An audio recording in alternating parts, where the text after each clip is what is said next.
உற்சாகமாக இருக்கீங்களா? உள்ளதை உள்ளதென்றும் இல்லதை இல்லதென்றும் சொல்லுங்கள் என்று சொன்ன நம் கருணாமூர்த்தியான இயேசு கிறிஸ்துவின் திருநாமத்தினாலே உங்கள் அனைவரையும் நான் வாழ்த்துகிறேன்.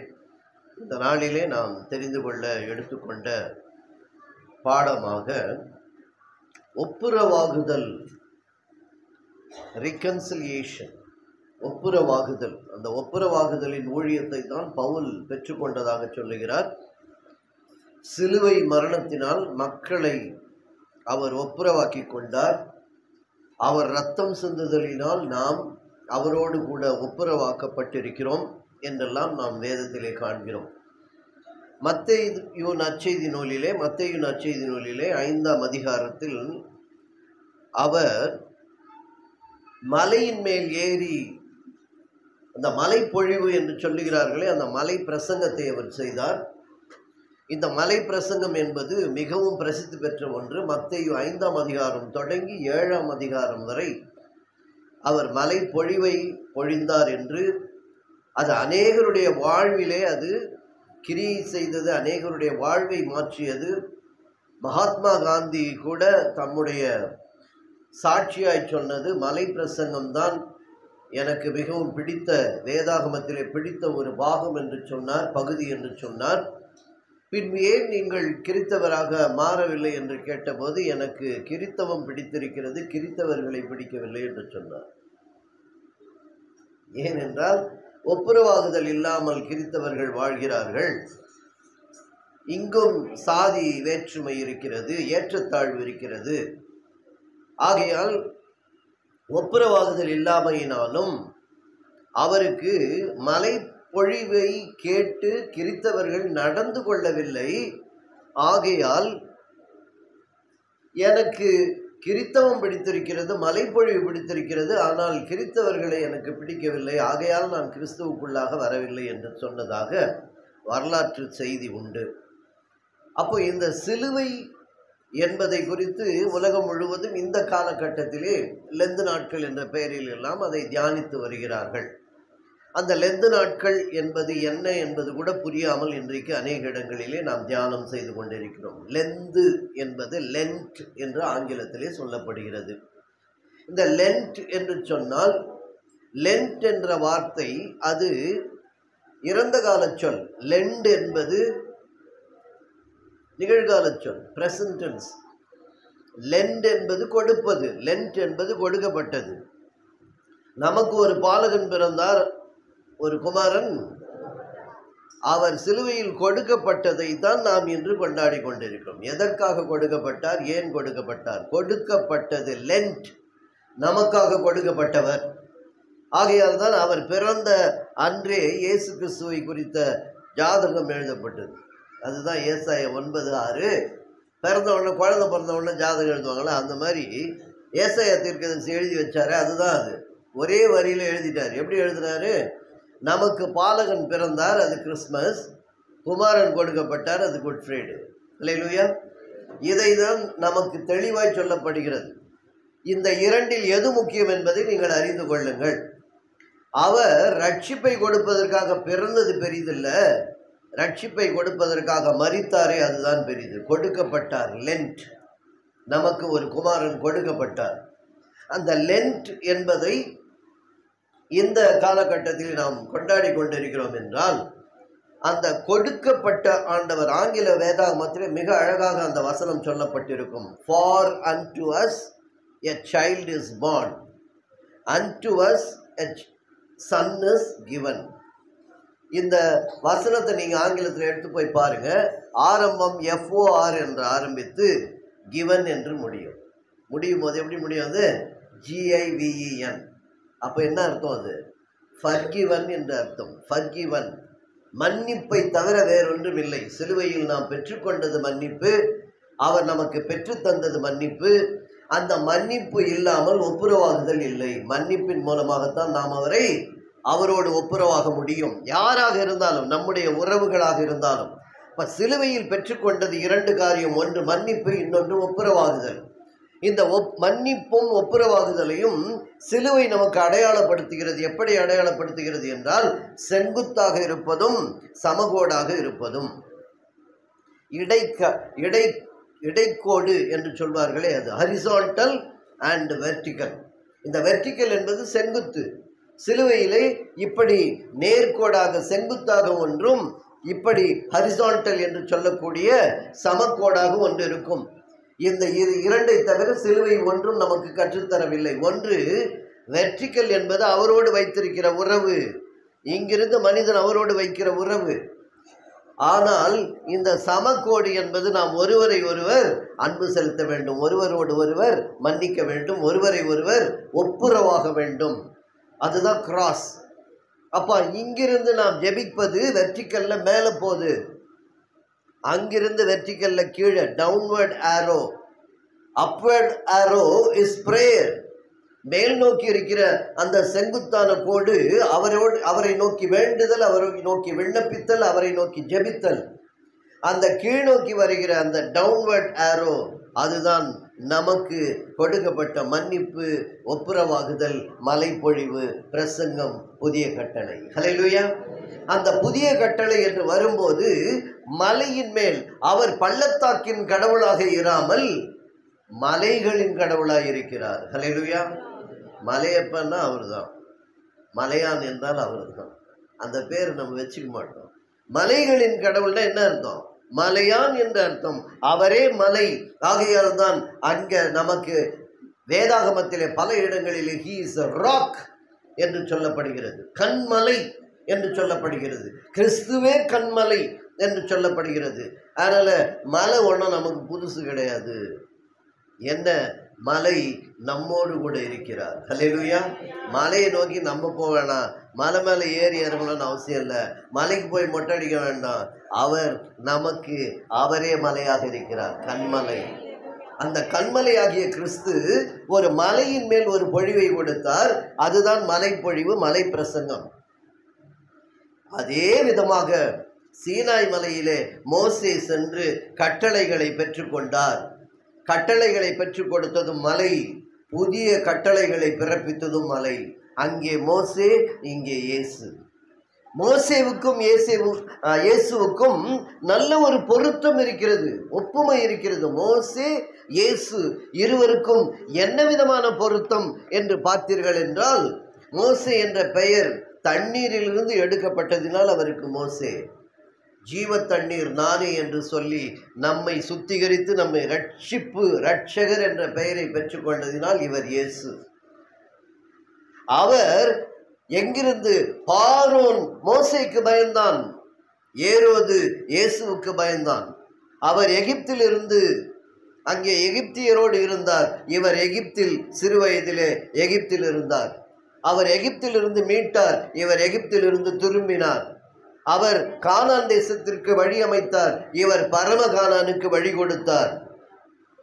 இருவருக்கும் உள்ள அவர் 40 ஆண்டு காலம் வனாந்தரம், இவர் 40 நாள் வனாந்தரம்.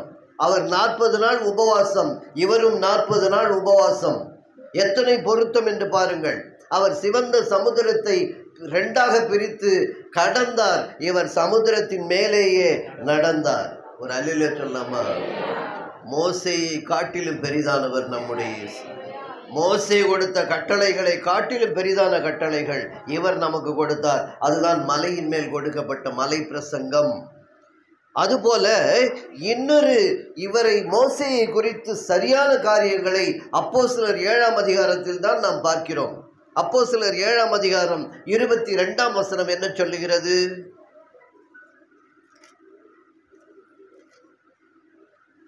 மோசே எகிப்தியருடைய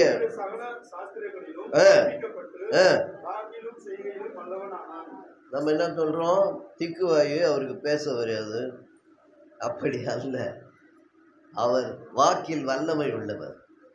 மந்தனாவு என்பது வேறு, வாக்கில் வல்லமை உள்ளவராகத்தான் மோசே. சகல எல்லாம் தெளிவாக போட்டிருக்கு. எகிப்தியருடைய சகல சாஸ்திரங்களிலும் கற்பிக்கப்பட்டு, ஏனென்றால் அரண்மனையில் வளர்ந்தவர்.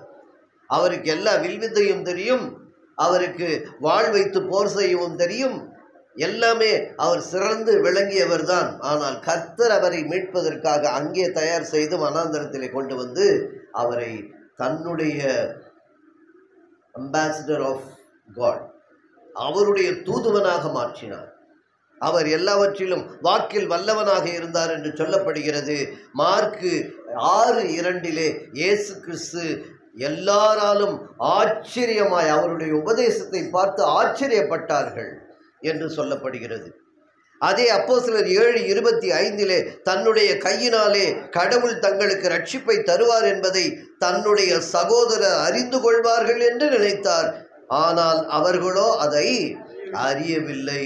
யோவான் 6:26 அங்கே நாம் பார்க்கிறோம், அவர் சகோதரர்கள் அவரை விட்டு விலகினார்கள். மோசேயை விட்டும் சகோதரர்கள் விலகினார்கள், இயேசுவை விட்டும் சகோதரர்கள் விலகினார்கள். அப்போஸ்தலர் 7:34 அடிமைதனத்திலிருந்து விடுதலை. யோவான் 8:33 36 பார்த்தீர்கள் என்றால் இங்கே இயேசு கிறிஸ்து பாவத்திலிருந்து விடுதலை. 7:36 அப்போஸ்தலரிலே அவர் அற்புதங்களை செய்ததை பார்க்கிறோம். மத்தேயு 4:23 அற்புதங்களை இயேசு கிறிஸ்து செய்ததை பார்க்கிறோம். யோவான் நற்செய்தி நூலிலே நாம் பார்க்கும்போது கடைசி 20-21 அதிகாரத்திலே அவருடைய அற்புதங்களை சொன்னால் இந்த உலகம் கொள்ளாது என்று சொல்லப்படுகிறது. இருவரும் அற்புதம் செய்தார்கள், அடையாளங்களை காண்பித்தார்கள். மோசே பஸ்காவை அறிமுகப்படுத்தினார், இயேசு கிறிஸ்து பஸ்காவாகவே மாறினார். ஹல்லேலூயா. இதெல்லாம் நாம் இருவருக்கும் உள்ள அந்த ஒப்புமையை பார்க்கிறோம். எதற்காக இதை சொல்லுகிறேன் என்றால், மலையில என்ன நடந்தது, இந்த மலையில என்ன நடந்தது. மலையின் மேல் அழைக்கப்பட்டு கொடுக்கப்பட்டது. இவரோ மலையின் மேல் நமக்கு புதிய உடன்படிக்கையை கொடுத்தார். புதிய உடன்படிக்கையை கொடுத்ததோடு மட்டுமல்லாமல் இந்த புதிய உடன்படிக்கைக்குரிய இரத்தத்தை நான் சிந்தப் போகிறேன் என்று சொன்னவராக இருக்கிறார். ஹல்லேலூயா. அப்படிப்பட்ட இயேசு கிறிஸ்து அவர் இந்த சிலுவையிலே நமக்கு கொடுத்த அந்த காரியங்களை நினைப்பூட்டும் விதமாக இந்த மலைப்பொழிவிலே அநேக காரியங்களை அவர் சொல்லி வருகிறார். எப்படி சொல்லி வருகிறார் என்றால், இந்த மன்னிப்பு, இந்த ஒப்புரவு என்று வரும்போது இன்றைக்கு நாம் வாசித்த இந்த மத்தேயு 5 அதிகாரத்திலே 21 பார்க்கும்போது என்ன சொல்லுகிறது என்றால், நீ பலிபீடத்தினிடத்தில் உன் காணிக்கையை செலுத்த வந்து உன் பேரில் உன் சகோதரனுக்கு குறை உண்டென்று அங்கே நினைவு கூறுவாயாகில் அங்கே தானே பலிபீடத்தின் முன் உன் காணிக்கையை வைத்துவிட்டு போய் முன்பு உன் சகோதரனோடு ஒப்புரவாகி பின்பு வந்து உன் காணிக்கையை செலுத்து. ஒப்புரவு இல்லாமல் காணிக்கை செலுத்த முடியாது. ஒப்புரவு இல்லாமல் துதி ஆராதனை செய்ய முடியாது. ஒப்புரவு இல்லாமல் ஜெபிக்க முடியாது. ஒப்புரவு இல்லாமல் விண்ணப்பிக்க முடியாது. ஒப்புரவு இல்லாமல் அவரை நெருங்க முடியாது, அவரோடு சேர முடியாது. ஒப்புரவு, horizontal is more important to God. வெறும் வெற்றிகளே இருக்கும். சிலுவையின் மேல் பாகம் நோக்கி ஜெபிப்பது, அவரிடமிருந்து பெற்றுக்கொள்வது, ஜெபிப்பது பெற்றுக்கொள்வது, அது அல்ல. இடைக்கோடு என்று ஒன்று இருக்கிறது, ஹரிசான்டல். அதை கர்த்தர் ஒப்புரவாகுதலை உனக்கு சொல்லித் தருகிறார். நீ அனைவரோடும் ஒப்புரவாக வேண்டும். அந்த ஒப்புரவு இல்லாமல் காணிக்கை அருகே வராது என்று சொல்லுவதை பார்க்கிறோம். ஆனால் ஆண்டவர் ரொம்ப உஷாரு, காணிக்கை வச்சுட்டு போன்ற.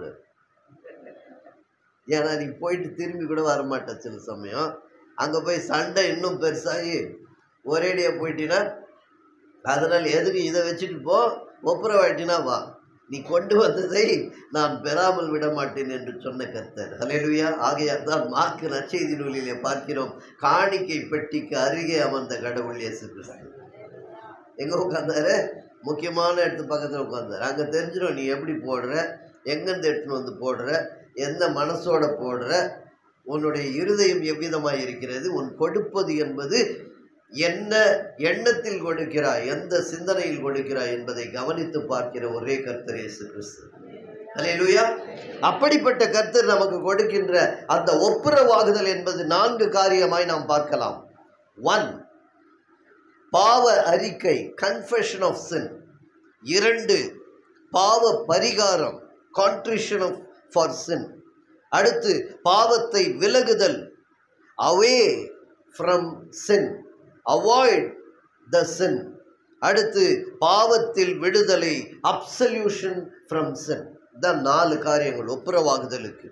பாவ அறிக்கை மேல் நோக்கி செங்குத்தான கோடு, சிலுவையிலே செங்குத்தாய் நிற்கின்ற நடு, அங்கே பாவ அறிக்கை. அடுத்து பாவ அறிக்கையிலே என்ன நடக்கிறது என்றால், இனி இந்த பாவத்தை செய்ய மாட்டேன் என்று நான் பாவத்தை விட்டு விலகுதல். இதை இன்னைக்கு கேட்டுட்டு போயிடுறேன் இல்லை, இனி இந்த பாவத்தை செய்ய மாட்டேன் என்று விலகக்கூடிய ஒரு மனப்பக்குவத்தை, உந்துதலை, ஒரு அஷூரன்ஸ், ஒரு வாக்கினை கடவுளிடம் கொடுப்பது. மூன்றாவது பாவத்தை செகண்ட் பாவ பரிகாரம். அந்த பரிகாரம் என்பது என்ன? சகைவு பாவ மன்னிப்பை பெற்றவுடன் இதை எல்லாம் நாளத்தனையா ரெட்டத்தனையா கொண்டு போய் கொடுத்துடுறேன்னு சொன்னாரு. அதுதான் ஒப்புரவாகுதல். பாவ அறிக்கை செஞ்சதோட விட்டுறாதப்பா, அதுக்கப்புறம் போய் ஒப்புரவாகி விட்டு வர வேண்டும். அதுதான் பரிகாரம். நீ செய்த பாவத்திற்கு பரிகாரம் என்ன? போய் மன்னிப்பு கேட்டு விட்டாயா? சமாதானம் அடைந்து விட்டாயா? கொடுக்க வேண்டும் என்கின்ற பணத்தை திருப்பி கொடுத்து விட்டாயா? ஏமாற்றலாம் என்று நினைத்த எண்ணத்தை மாற்றிக்கொண்டு மீண்டும் அவனிடத்திலே போய் பேசிவிட்டு வந்தாயா? எடுத்தேன் கவித்தேன் என்று பேசி சண்டை போட்டு விட்டு வந்து விட்டாயே, மீண்டும் போனாயா? இனி இந்த வீட்டு வாசப்படியை மிதிக்க மாட்டேன்னு சொல்லிட்டு வந்திய, திரும்பவும் போனாயா என்று கர்த்தர் கேட்கிறார். வெர்டிகல், அது கர்த்தருடைய உறவு. ஹரிசான்டல், கர்த்தர் நமக்கு சொல்லுவது, உன்னை போல நீ பிறரை நேசி. நீ உன்னை போல் பிறரை நேசி என்று சொன்னதுதான் ஹரிசான்டல். எத்தனை விதமான பேச்சுக்கள். அவன் சொன்ன அந்த வார்த்தையை மட்டும் நான் சாவர வரைக்கும் மறக்க மாட்டேன் அப்படின்ட்டினா ஹரிசான்டல் மொத்தமும் போயிடுச்சுன்னு அர்த்தம். அப்புறம் நாம் கிறித்தவர்களாக இருந்து என்ன பிரயோஜனம்? அதில் என்ன அர்த்தம் இருக்கிறது? நாம் கிறித்தவர்கள் அல்ல என்பதை உணர்ந்து கொள்ள வேண்டாமா? நாம் ஆலயத்திற்கு வருவதற்கே தகுதி இல்லை என்று அர்த்தம். we are unfit to come to church. அப்படி இருந்தால் தயவுசெய்து வராதீங்க, சர்ச்சுக்கு வராதீங்க. ஒப்புரவாகாமல் சர்ச்சுக்கு வராதீங்க. அவங்க வர்றதுக்குள்ள நான் படியறங்கி கீழே போயிடணும்னு நினைச்சுன்னா வராத. காணிக்கை கொடுக்கும் போது கூட நான் அந்த ஓரமாக போய் இப்படி கொடுத்துட்டு வந்துடுவேன், எங்கே அவங்க என்னை பார்த்துருவாங்களோ அப்படின்னு வராத. வழியில் மார்க்கெட்டில் பார்க்கும்போது அந்த தூரத்தில் பார்த்தா இந்த பக்கம் புல்லாரெட்டி அவனிவா சுற்றின்னு போனீங்கன்னா வராத இனிமேல் church. Don't come. I am very serious about that. Without reconciliation there is no Christian life. கிறிஸ்தவ வாழ்க்கை என்பது ஒப்புரவாகுதல் இல்லாமல் இல்லை. No, God is very serious about that. அவர் எதற்காக அந்த ரட்சிப்பின் அனுபவத்தை சிலுவையில் கொடுத்தார் என்றால், மன்னிப்பினால் ஒப்புரவாகுதல். அந்த ஒப்புரவாகுதல் என்பது மீண்டும் போய் உறவை புதுப்பித்துக் கொள்ளுதல். அந்த மீண்டும் போய் உறவை புதுப்பித்துக் கொள்வதை தான் ஆதியாகமம் 33:4 நாம் வாசிக்கிறோம். என்ன வாசிக்கிறோம் பாருங்க.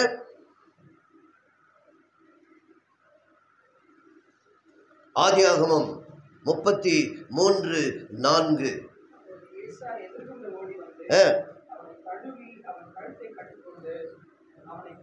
பார்த்தீங்கன்னா, ஏசா எதிர்கொண்டு ஓடி வந்து, தம்பி என்ன பண்ணாரு, 7 விசை தரை மட்டும் குனிந்து பணிந்து கொண்டார். 7 times. இன்னும் கிட்டே வரல அண்ணன், தரையில் விழுந்து கும்பிட்றான். நிறைய அப்படிதான் நடக்குது. அங்கே இருக்கும் திருப்பதி, இங்கே விழுந்து கும்பிடுவோம்.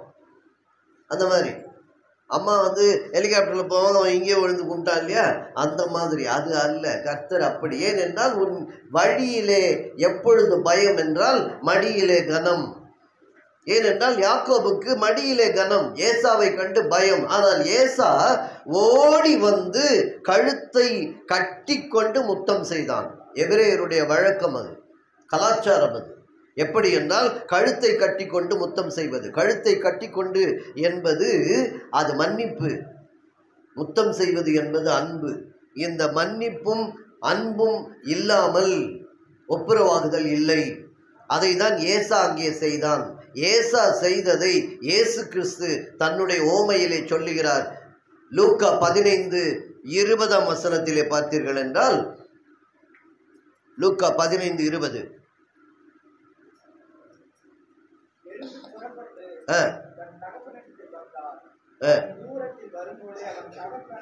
தூரத்தில் வரும்போதே அவன் தகப்பன் கண்டு மனதுருகி ஓடி அவன் கழுத்தை கட்டி கொண்டு முத்தம் செய்தான். அதே வார்த்தை ரிப்பீட் ஆகுது, அப்படியே சேம் வேர்ட்ஸ். ஆதியாகமம் 33:4 என்ன சொல்லப்பட்டதோ அது அப்படியே லூக்கா 15:20 ரிப்பீட் சேம் வேர்ட்ஸ். அது ஒப்புரவாகுதல். தந்தை ஒப்புரவாகிறாரு மகனோட, ஓடி கட்டி கொண்டு கழுத்தை கட்டி கொண்டு முத்தம் செய்தார். அதுதான் ஒப்புரவாகுதல். அவர் சிலுவையிலே சிந்தின ரத்தம் நம்மை நோக்கி ஓடி வருகிறது, நம்மை கட்டி. நாம் அவருடைய முத்தத்தை பெற்றுக்கொள்ள ஒப்புரவாகுதல் மிக முக்கியம். அந்த ஒப்புரவாகுதலுக்கு முதலிலே பாவ அறிக்கை, இரண்டாவது பாவ பரிகாரம், மூன்றாவது பாவத்தை விலகுதல், நான்காவது பாவத்திலிருந்து விடுதலை. The freedom of sin, the liberty. அதிலிருந்து நான் விடுதலையாக்கப்படுகிறேன் என்றால் ஆரம்பம் அறிக்கையில் ஆரம்பப்படுகிறது. அந்த அறிக்கை கடைசி முடிவாக கீழ்நோக்கி வருகிற அந்த செங்குத்து நமக்கு பாவத்திலிருந்து விடுதலை கொடுக்கிறது. அந்த இடைக்கோடு என்பது மிக முக்கியமான ஒன்று. அதுதான் நீ என்ன செய்கிறாய் இந்த உலகத்தில். சாட்சியுள்ள வாழ்க்கை என்பது அந்த சிலுவையில் கிராஸ். அது நடுவில் அதை கிராஸ் பண்ணாமல் நீ ஜீசஸை போய் பார்க்கவே முடியாது. அதனால தான் அந்த கிராஸ் என்ற வார்த்தையை நம்ம எங்கெல்லாம் உபயோகப்படுத்துகிறோம். ரோடை கிராஸ் பண்ணுறோம். அவன் அடிக்கடி என் வாழ்க்கையில் கிராஸ் பண்ணுறோம். கேலண்டர் அப்படி சாஞ்சி இருந்ததுன்னா என்ன சொல்கிறோம், அது கிராஸாக இருக்குது, அது நேராக இருக்குது. எல்லா இடத்துலையும் கிராஸ். கிராஸ் என்றால் இன்னொரு பொருள் என்ன என்றால் குறுக்கு. 4வது குறுக்கு தெருன்னா எப்படி போடுறான், 4th கிராஸ் ஸ்ட்ரீட்னு போடுறான். கிராஸ் என்பது குறுக்கு. அந்த கிராஸ் என்பது குறுக்கு தடி, நேரம் இருக்கிறது கிடையாது. ஏசு கிறிஸ்து சுமந்து சென்றது கிராஸ்னா அப்படி ரெண்டும் கிடையாது. சினிமாவில் காட்டுறாங்கன்ட்டு நம்ம பார்க்கக்கூடாது. ஏனென்றால் அந்த செங்குத்தான தடி அந்த மலையின் மேல் நடப்பட்டிருக்கும். அந்த குற்றவாளிகள் குறுக்கு தடியை சுமந்து செல்வார்கள். அந்த குறுக்கு தடிக்கு பேர் தான் காவு தடி. காவு தடி என்பதை வேகமாக சொல்லுங்கள், காவடி என்று வரும். இந்த காவடி என்பது குறுக்கு தடி. இன்றைக்கும் மலைக்கு மேலே செல்லுகிறவர்கள் காவடியை சுமந்து செல்வார்கள். அந்த காவி வேட்டியை அணிந்து செல்வார்கள். காவி வேட்டி என்பது என்ன, இரத்தத்தில் தோய்க்கப்பட்டு வெளுக்கும் போது எப்படி இருக்கும், அது காவி கலர்ல தான் இருக்கும். அவர்கள் அறியாமல் செய்கிறார்கள், நாம் அறிந்தவர்களாக இருக்கிறோம். ஒப்புரவாகுதல் நமக்கு கொடுக்கப்பட்ட மலை பொழிவு. மலை, அவர் மலையானவர் நமக்கு சொன்னது ஒப்புரவாகுதல். எவ்விதமாய் ஒப்புரவாகுதல் என்று வரும்போது இன்னும் அதிகமாய் அவர் ஒன்று சொல்லுவதை நான் பார்க்கிறோம். என்ன என்றால், உன் சகோதரனை வீணன் என்று சொல்லுகிறவன் ஆலோசனை சங்கத்தீர்ப்புக்கு எதுவாயிருப்பான். அது ஹரிசான்டல். அவன் வேஸ்ட்டு அப்படின்னு சொன்னா அது இங்கே என்ன வரும், பஞ்சாயத்து ஹரிசான்டல்ல வரும். அடுத்த வசனம், மூடனே என்று சொல்லுகிறவன் எரி நரகத்துக்கு ஏதுவாய் இருப்பான். 2வது ஜட்ஜ்மெண்ட்டு அது வெர்டிக்கலில் வரும். பார்த்துங்க, கிராஸ் சாதாரண விஷயம் கிடையாது. வெர்டிக்கல்லையும் இருக்குது, இதுலேயும் இருக்குது. எடுத்த உடனே நம்ம வாயிலிருந்து வருது, அது அறிவு இருக்குது அவனுக்கு. உடனே எரி நகரம் உனக்கு அப்படின்னு மனசில் நினச்சிக்கணும். இனிமேல் அறிவு இருக்குதா உனக்கு அப்படின்னு வாயில் வந்ததுன்னா எரி நரகம் எனக்கு அப்படின்னு நம்ம நினச்சிக்கணும். ஏன்னா வேதம் தெளிவாய் சொல்லுகிறது, எரி நரகத்துக்கு ஏதுவாய் இருப்பான். ஏதுவாய் இருப்பான்னா that will lead to the எங்க hell, to hell with you அப்படின்லாம் நம்ம பேசுவோம். ஹெல் அது ரொம்ப முக்கியமானது, மறந்துடக்கூடாது நம்ம. ஏனென்றால் இங்கிருந்து நாம் அங்கே செல்ல போகிறோம் என்றால் எங்கே செல்ல போகிறோம் என்பதற்கு சிலுவை முன்னுதாரணமாக இருக்கிறது.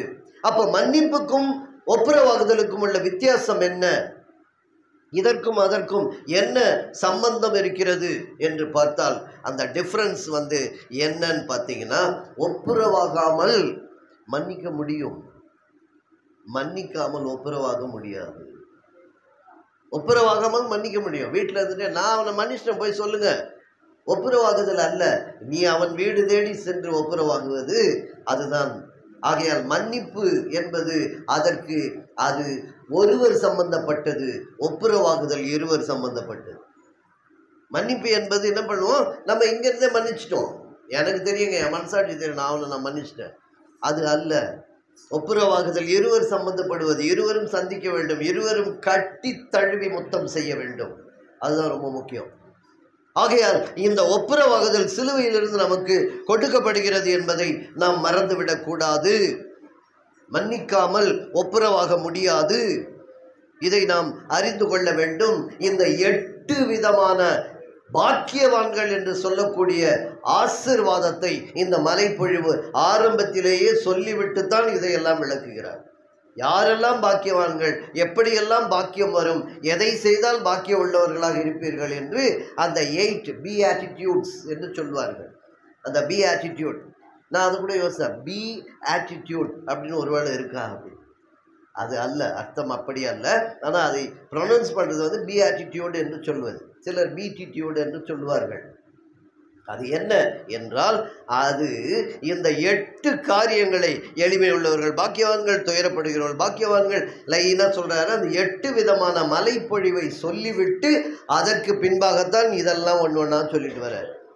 அதிலே அவர் இந்த மோசே கொடுத்த நியாயப்பிரமாணம் அதை கடைபிடித்தால் போதும், ஆனால் இது அப்படி அல்ல, நீ வாழ்ந்து பார்க்க வேண்டும். அதனால தான் மோசே சொன்னார், கையும் களமா 2 பேரை பிடிச்சிடுவாங்க, விபச்சாரத்திற்கு அவர்களை நான் தண்டிக்கிறேன். இயேசு கிறிஸ்து சொன்னார், நீ மனசில் ஒரு இச்சையோடு ஒரு ஸ்திரீயை பார்த்தாலே விபச்சாரம் செய்தாகிவிட்டது. இதுதான் நியாய பிரமாணத்தை நிறைவேற்றுவது. ஹல்லேலூயா. நிறைவேற்றுவது அது அங்கே தற்காலிகமான நியாய பிரமாணம். இயேசு கொடுத்தது நிரந்தர நியாய பிரமாணம். அது தற்காலிகமான கட்டளை, அது கல்லிலே எழுதப்பட்டது. இது நம் இருதயத்திலே, சதையான இருதயத்திலே எழுதப்பட்டது. ஆகையால் தான் இது ரொம்ப முக்கியமானது. இது அதை விட பெரியது. மோசேயை விட இயேசு பெரியவர் என்றால் மோசேயின் கட்டளைகளை விட இயேசுவின் கட்டளைகள் மிக மிக பெரிது. அதனால்தான் அங்கே வந்து என்ன சொல்றாரு, இந்த இதுலேயே நீங்கள் படிச்சுட்டு வந்தீங்கன்னா 5ஆம் அதிகாரத்தில் ஒரு இடத்துல வரும், என்னன்னா கண்ணுக்கு கண் பல்லுக்கு பல் என்று நீங்கள் வாசிச்சிருப்பீங்க. ஆனால் இப்போ சொல்கிற, ஒருவன் உன் கன்னத்தை அறைந்தால் மறு கன்னத்தை காட்டு. எல்லாமே அங்கே தள்ளுதல் சீட்டை கொடுத்துட்டா டைவர்ஸ் முடிஞ்சிடுச்சு நினச்சி, அது இல்லைப்பா, இப்போ அது வந்து தவறு. எல்லாவற்றையும் மாற்றி போட்டவர், நிறைவேற்றி முடித்தவர். நிறைவேற்றுவது என்பது என்ன என்றால் அது முழுமை அடைகிறது என்று அர்த்தம். அதை முழுமையாக்குகிறார் என்றால் அவர் கடைபிடிப்பது அல்ல, நம்மை கடைபிடிக்க சொல்லுவது. ஹல்லேலூயா. நம்ம திரும்ப திரும்ப என்ன அவர்கிட்டே விட்டுருவோம். நியாயப்பிரமாணத்தில் அவர் எங்கே நிறைவேற்றினார்? அவர் ஏன் நிறைவேற்ற வேண்டும்? அவர் பாவம் இல்லாதவர், பாவத்திற்கும் அவருக்கும் சம்பந்தமே கிடையாது. அவர் எப்படி நிறைவேற்றுவார்? நம் மூலமாகத்தான் நிறைவேற்றுவார். அப்ப நாம் அவர் வழியிலே, அவருடைய பிரசங்கத்திலே அந்த மலைப்பொழிவை கேட்டு என் வாழ்க்கையில் இதை அபியாசப்படுத்தி நான் வாழ்ந்து, நான் சாட்சியுள்ள ஜீவியத்தை வாழும்போது அது நிறைவேறுகிறது. நியாயப்பிரமாணம் அப்பொழுதுதான் நிறைவேறுகிறது. ஆகையால் அதை நாம் மறந்துவிடக் கூடாது. அப்போ நாம் இவ்விதமாக எதிராளி உன்னை நியாயாதிபதியிடத்திலும் ஒப்புக்கொடாமலும், நியாயாதிபதி உன்னை சேவகரிடத்தில் ஒப்புக்கொடாமலும், நீ சிறைச்சாலையில் வைக்கப்படாமலும் இருக்கும்படியாக உன் எதிராளியோடு வழியில் இருக்கும்போதே சீக்கிரமாய் அவனுடனே நல்மனம் பொருந்து. நல்மனம் பொருந்திரு. வழியில் யாரோ ஒருத்தனை இழிச்சிட்டினாக்கா அங்கேயே நல்மனம் பொருந்திரு. இல்லைன்னா அவன் என்ன பண்ணுவான்னா சார்ஜெண்ட்டை கூப்பிட்டு போவான், சார்ஜெண்ட் கோர்ட்டுக்கு கூப்பிட்டு போவான். கோர்ட்டுக்கு கூப்பிட்டு போனதுக்கப்புறம் என்ன நடக்கும்னு சொன்னால், நீ ஒரு காசும் குறைவின்றி கொடுத்து தீர்க்கும் மட்டும் அவ்விடமிருந்து புறப்பட மாட்டாய். செலவு உனக்கு தான்ப்பா. நல்மனம் பொறுத்து. அப்படியே இன்னைக்கு நடக்கிறது அப்படியே சொல்கிறாரு பாருங்க. முதல்ல வந்து நியாயாதிபதியிட்ட போவான், நியாயாதிபதி சேவகர்களை ஒப்படைப்பான், சேவகன் சிறைச்சாலையில் இப்படி 1 by 1 போவோம். அதனால் வழியிலேயே நீ என்ன பண்ணு, ஒப்புரவாகி விடு, நல்மனம் பொருந்து. நல்மனம் பொருந்துவது தான் ரிகன்சிலியேஷன். நல்மனம் பொருந்துவது தான் ஒப்புரவாகுதல். அந்த நல்லுறவு என்று சொல்லுவது தான் அந்த ஒப்புரவாகுதல். ஒப்புரவாகுதலுக்கு தான் சிலுவை.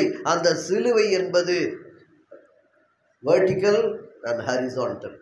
அந்த வெர்டிக்கலையும் நாம் அவரோடு வைக்கிற உறவு, அவர் மூலமாக பெற்றுக்கொள்ளுகிற பயன், அந்த ரெண்டும், அந்த பயன் கீழே இறங்குகிறதே. நீ மேல் நோக்கி ஜெபித்தால் அவர் கீழ் நோக்கி உனக்கு செய்கிற அந்த நன்மைகளை தான், சகல உபகாரங்களையும் நீ மறவாதே. அதையும் மறந்துடாது. அதுக்கு தான் அந்த கீழ் நோக்கி இருக்கிற ஆரோ. நீ அதை மறக்க கூடாது. ஆனால் இந்த 2 மட்டும் போதாது. இந்த பக்கம் அந்த சமக்கோடு என்று சொல்லுகிறோமே, ஹரிசான்டல் லைன், அதுதான் நாம் நல்மனம் பொருந்துவது.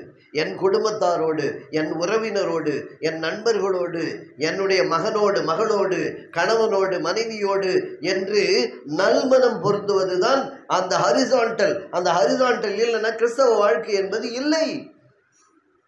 அதை நம்ம அடிக்கடி மறந்து விடுகிறோம், அதை விட்டு போய்விடுகிறோம். நல்ல ஒரு சமாதானம் என்பதை இழந்து விடுகிறோம். உலகம் தராத சமாதானத்தை நான் உங்களுக்கு தருகிறேன் என்று சொன்னால் அதனுடைய பொருள் என்ன? நீ உலகத்தில் அந்த சமாதானத்தை தேடக்கூடாது. ஏனென்றால் அவர் தான் கொடுக்கிறார், நீ அவர்கிட்ட தான் தேடணும்.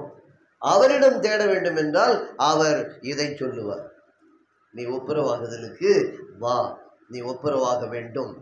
சமாதானம் அது ரொம்ப முக்கியம். வாழ்க்கையும் பிரியாணியும் ஒன்றுன்னா எப்படி? ரெண்டுமே பீஸ்ஃபுல்லாக இருக்கணும்.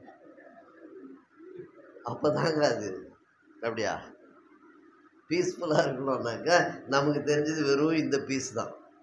எத்தனை பேர் இன்னும் அதே ஞாபகத்தில் இருக்கீங்களேன்னு தெரில. மத்தியானம் இன்றைக்கி அது பண்ணலான்னு நினச்சுமே, இவர் வேறு இவ்வளோ நேரம் இழுத்துனே போகிறாரு, அவன் எல்லாம் எலும்பாக எடுத்து வச்சிட போகிறான்னு பயப்படாதீங்க. ஒப்புரவாகுதல் அது கர்த்தர் நமக்கு உரைக்கின்ற ஒரு காரியம், உறுத்துகிற ஒரு காரியம், நமக்கு அவர் கட்டாயப்படுத்துகிற ஒரு காரியம். இந்த கட்டளை என்ன என்பதை தான் நாம் அறிந்து கொள்ள வேண்டும். ஏனென்றால் பஸ்கா அறிமுகப்படுத்தப்பட்டது, அவரே பஸ்காவாக மாறினார். அவர் நியாயப்பிரமாணத்தை எழுதினார், இவர் நியாயப்பிரமாணத்தை நிறைவேற்றி முடித்தார். அவர் உலகத்தில் இருந்து, அத வானத்திலிருந்து அப்பத்தை கொடுத்தவர் மோசே, இவர் ஜீவ அப்பம் நானே என்று இவரே வானத்திலிருந்து இறங்கின அப்பம். ஹல்லேலூயா. அந்த அப்பத்தை புசித்தவர்கள் மரித்தார்கள், இந்த அப்பத்தை புசிக்கிறவர்கள் மரியாமல் இருப்பார்கள் என்று சொன்னார். அது மாத்திரமல்ல, இந்த மோசேயானவர் இரத்தத்தை பூசி சங்கார தூதனிடமிருந்து விடுதலை கொடுத்தார். இயேசு கிறிஸ்து தம் சொந்த இரத்தத்தை சிந்தி சாத்தானிடமிருந்து நமக்கு விடுதலை கொடுத்தார், பாவத்திலிருந்து விடுதலை கொடுத்தார். அது மாத்திரமல்ல, அந்த மோசேயானவர் எவ்விதமாக அந்த கடைசியிலே கானானுக்கு நீ செல்ல மாட்டாய் என்று கர்த்தர் சொல்லி தூரத்திலிருந்து காட்டினார், அதோ பார் கானான். ஆனால் அந்த மோசேயை ஒரு விசை அதே கானானுக்கு கீழே வர வைத்தார். அதுதான் மறுரூப மலையிலே. உனக்கு இப்பொழுது உனக்கு வாய்ப்பு தருகிறேன், என்னுடைய சொந்த குமாரன் சிலுவையில் அறையப்பட போகிறான், ஆகையால் அவனுக்கும் நேர்கோடு இருக்கிறது, உன்னை நான் கீழே அனுப்புகிறேன், நீ போய் அவனை தேற்று. எலியாவையும் மோசேயையும் எங்க அனுப்பினாரு? மறுரூப மலைக்கு அனுப்பி தேற்றினார். அவர்கள் அவர் பெறப்போகிற மரணத்தை குறித்து அவரிடம் பேசினார்கள்னு வேதத்தில் இருக்கு. மோசே தான் அவருக்கு சொன்னார், ஆணியெல்லாம் இவ்வளோ பெருசு இருக்கும்பா, தலையில் இப்படி அடிப்பாங்க, தொங்க விடுவாங்க, எல்லாமே அவர்கிட்ட டிஸ்கஸ் பண்ணாங்க. மரணத்தை தேற்ற அனுப்பினார் மோசே. ஆனால் நம்முடைய ஆண்டவர் தேற்றரவாளனையே நமக்கு அனுப்பினார். ஹல்லேலூயா. இயேசு கிறிஸ்துவுக்கும் மோசேக்கும் உள்ள வித்தியாசம், மோசேயால் தேற்ற முடியும், ஒரு தேற்றரவாளரை நமக்கு அனுப்ப முடியாது. அதை செய்தவர் இயேசு கிறிஸ்து. ஆகையால் ஒப்புரவாகுதல் என்பது என்ன என்பதை மறந்துவிட வேண்டும்.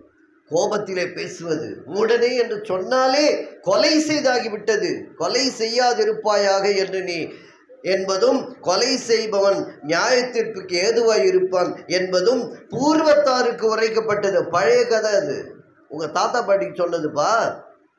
நான் உங்களுக்கு சொல்லுகிறேன், தன் சகோதரனை நியாயமில்லாமல் கோபித்துக் கொள்பவன் நியாயத்திற்கு ஏதுவாய் இருக்கிறான். கொலைக்கு சமன்ற.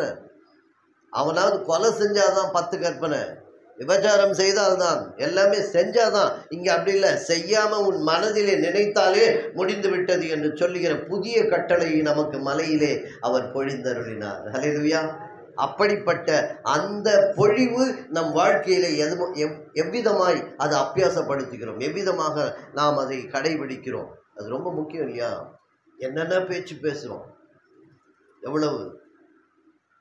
டீச்சரை பார்த்து ஒரு ஸ்டூடெண்ட் சொன்னான், டீச்சர் உங்களுக்கு என்னை பற்றி தெரியாது, உள்ளே தூங்கிட்டு இருக்க சிங்கத்தை எழுப்பிடாதீங்க. டீச்சர் சொன்னாங்க, ஏண்டா நீ தான் தூங்குறேன்னு நினச்சா உள்ளே இருக்க சிங்கத்தையும் தூங்க வச்சிட்டியா? கோபத்திலே அநேக காரியங்களை ஈகோ, அந்த ஒப்புரவாகுதல் என்பதற்கு தடையாக இருப்பது ஈகோ. ஈகோ என்றாலே edging God out. Edging God out. உன்னுடைய வாழ்க்கையிலே கண்டு போய் எட்ஜில் கொண்டு போய் தள்ளி விட்ட கடவுளை, இனிமேல் வேணாம், வராது. அதுதான் ஒப்புரவாகுதல் இல்லாதது, ஈகோ. நேற்று பிறந்த நண்டு நீ எனக்கு பேசுறியா? நான் எவ்வளோ பார்த்துருப்பேன், எங்கள் அம்மா எவ்வளோ பார்த்துருப்பாங்க. என் எதிலே கால் மேலே கால் போட்டு உட்கார்றா பார். என் பொண்ணு கூட அப்படி உட்கார்ந்ததில்லை. உன் பொண்ணு என் உட்காரணும் அப்படி? உன் பொண்ணு உன் மடியிலே உட்காரும். அவள் அது வரைக்கும் பண்ணல இல்லை, சந்தோஷப்படு. ஒப்புரவாக்குதல் நிறைய பிரச்சனை. அதுதான் பாருங்கள், நிறைய இடங்களில் பெண்கள் ஒப்புரவாகாமல் இருப்பதனால் குடும்பம் முழுவதும் சீரழிகிறது. பெண்களுக்குள்ளதான், மாமனாருக்கும் மருமகனுக்கும் அங்கே பெரிய சண்டையா எங்கேயாவது கேள்விப்பட்டிருக்கீங்களா? எங்கேயாவது நான் ஃப்ராங்காக கேட்குறேன், அந்த மாமனாருக்கும் மருமகனுக்கும் ஒரே சண்டையாங்க அப்படின்னு யாரும் சொன்னதே இல்லை. மாமியாருக்கும் மருமகளுக்கு தான் சண்டை. அப்போ எங்கே ஆரம்பிக்குது? ஏதேன் தோட்டத்திலே ஆரம்பிச்சிருச்சு. இந்த ஒப்புரவாக்குதல் அங்கேயே ஆரம்பிச்சது. ஏன்னா அங்கே ரெண்டு பேருக்குள்ள மனைவியானவள் கொண்டு வந்து பாவத்தில் விழுந்த போது ஒப்புரவாகவில்லை. ரெண்டு பேரும் ஓடி போய் 11 மணிக்கு குளிர்ச்சியான நேரத்தில் ஆண்டவர் அந்த உடனே காலில் விழுந்து, ஆண்டவரே சாப்பிட்டோம் ஆண்டவரேன்னு சொல்லியிருக்கோம். ஓடி போய் ஒழிஞ்சிக்கிட்டாங்க. ஒப்புரவாகுதல் இல்லை. ஆனால் கர்த்தர், ஆதாமே நீ எங்கே இருக்கிறாய்? அதுதான் ஒப்புரவாகுதல். ஆண்டவர் ஒப்புரவாக காத்திருக்கிறார். நான் ஒளிந்து கொண்டிருக்கிறேன், ஒளிந்து கொண்டிருக்கிறேன். ஜீவ விருட்சம், நிறைய விருட்சங்களை கொடுத்து இதெல்லாம் உங்களுக்காக கொடுக்கப்பட்டது என்று சொன்னார். அந்த விருட்சங்களுக்குள்ளேயே அவர்கள் ஒளிந்து கொள்ளும் சூழ்நிலைக்கு தள்ளப்பட்டார். பார்த்தீங்களா? அநேக சமயங்களிலே நமக்கு கர்த்தர் கொடுக்கிற ஆசீர்வாதத்திற்குள்ளாக ஒளிந்து கொண்டிருக்கிறோம். ஆசீர்வாதத்தை நம்மால் அனுபவிக்க முடியாமல் இருக்கிறோம். ஏன் அனுபவிக்காமல் இருக்கிறோம்? ஒப்புரவாகவில்லை. ஆண்டவரோடு ஒப்புரவாகவில்லை. என் உறவுகளோடு நான் ஒப்புரவாகவில்லை. ஒப்புரவாகுதல் இல்லாமல் நமக்கு ஆண்டவரோடு உறவும் இல்லை, இந்த உலகத்திலே சமாதானமும் இல்லை. ஆகையால் அந்த சமாதானத்தை பெற்றுக்கொள்ள, சந்தோஷத்தை பெற்றுக்கொள்ள ஒப்புரவாகுதல் முக்கியம். ஒப்புரவாகுதலுக்கு சிலுவை முக்கியம். சிலுவை நேர்கோடாகவும் இடைக்கோடாகவும் இருக்கிறது. அது நமக்கு கற்பிக்கிற பாடம். அவர் மலையில் பொழிந்த அந்த பிரசங்கம், அதிலே ஆசீர்வாதங்களை சொல்லியிருக்கிறார். அந்த ஆசீர்வாதங்களை பெற்றுக்கொள்ள நாம் எவ்விதமாக நம்முடைய வாழ்க்கையை நடத்துகிறோம் என்பது ஒரு கேள்விக்குறியாக இருக்கிறது. அதை யோசிப்போம், அதை சிந்திப்போம், அதை மாத்திரமே நாம் நிதானிப்போம். அதன் மூலமாக நம் வாழ்க்கையை மேம்படுத்தி கொள்ளுவோம். வார்த்தை தான் ரொம்ப முக்கியம். ஒரு ப்ராவர்ப் இருக்கு, do not search a church which is near to your house, search the church which is near to the Bible. உன் வீட்டுக்கு பக்கத்தில் இருக்க சர்ச்சு எதுன்னு பார்த்து போவாத. வேதாகமத்துக்கு பக்கத்தில் எந்த சர்ச்சோ அந்த சர்ச்சுக்கு போயிடு. வார்த்தை சொல்லுகிற ஆலயமாக இந்த ஆலயம் இருக்க வேண்டும் என்பது என்னுடைய ஆசை. உணர்வுகளுக்கு இடம் கொடுப்பது அல்ல. வெறும் வாக்கு தத்தங்களும் ஆசீர்வாதங்களும்னு ஓடாதீங்க. வார்த்தை முழுவதும் ஆசீர்வாதம், வார்த்தை முழுவதும் வாக்கு தத்தம். அதை அடைகிற, அதை மேன்மைப்படுத்துகிற அப்படிப்பட்ட ஒரு சபையாக வளர நீங்களும் வார்த்தையை மாத்திரம் முதன்மைப்படுத்துங்கள். அவரே வார்த்தையானவர். அவர் வார்த்தைகளை கொடுத்திருக்கிறார். அதுதான் மலை பிரசங்கம், அதுதான் மலைப்பொழிவு. கர்த்தர் தாமே இந்த வார்த்தைகளை ஆசீர்வதிப்பாராக. ஆமென்.